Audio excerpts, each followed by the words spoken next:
I'm surprised and disappointed that TDS would make an exclusive skin that only the first 48 Hidden Wave victors can get, which is supposedly for the best players in the game to flex to others.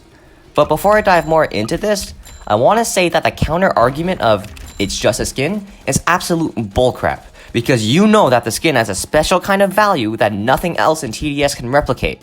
And that value is owning a skin in such a large game that literally only 47 other people own, being able to show off to others that apparently you are one of the best players in TDS. This brings me to my problem with this whole thing. Like, how the heck is this a representation of skill? It's simply just unfair luck. There was almost no warning in advance that the first few winners of Hidden Wave would get such a rare skin, so no one could prepare for this. If you just happen to be free, then you already had an advantage. Speaking of circumstance, we also have time zones.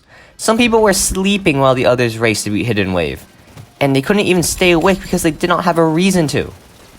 Now, just because someone didn't have the best towers in the game then, doesn't mean they will never have the best towers. So if someone with good skill was newer to the game and did not have those towers, then they were less likely to get the win. Once again, lack of warning resulted in poor preparation by these players. When racing to beat Hidden Wave, you also have to consider finding teams. Some people already had good teammates locked in and ready to go, while others could only hope to find random good players on the fly. And this takes a lot more time for those without friends able to play with them. Finally, stability for some devices and internet connection. My device is sometimes on the verge of crashing just on way 40 of Fallen. Lag or crashing every few minutes is obviously a huge disadvantage, and we know TDS is not exactly friendly for many devices.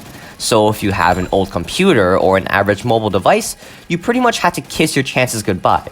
And not to mention, TDS refuses to allow mobile players to hide the leaderboard, so I have no idea what they expected from mobile players when competing against PC players. Were they expecting a fair fight? So, even if you had a great strategic mind and a great loadout of towers with a great team and device you can micro well with, but you weren't available to play to begin with, then you were screwed. Everything about the Hidden Wave skin was terribly planned, thought out, and executed. The race to be one of the first 48 victors was an unfair competition.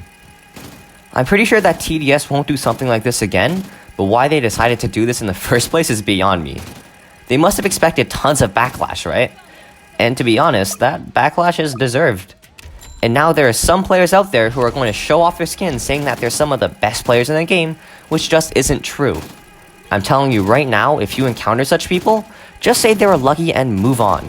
Don't press it further. I made this video on behalf of the others who really wanted the skin. I was perfectly ready to do Hidden Wave, but I did not really care about it, so I didn't bother playing. But I am fully aware that many other people do care and had absolutely zero chance of being successful. And that's all I've got to say, so have a good day.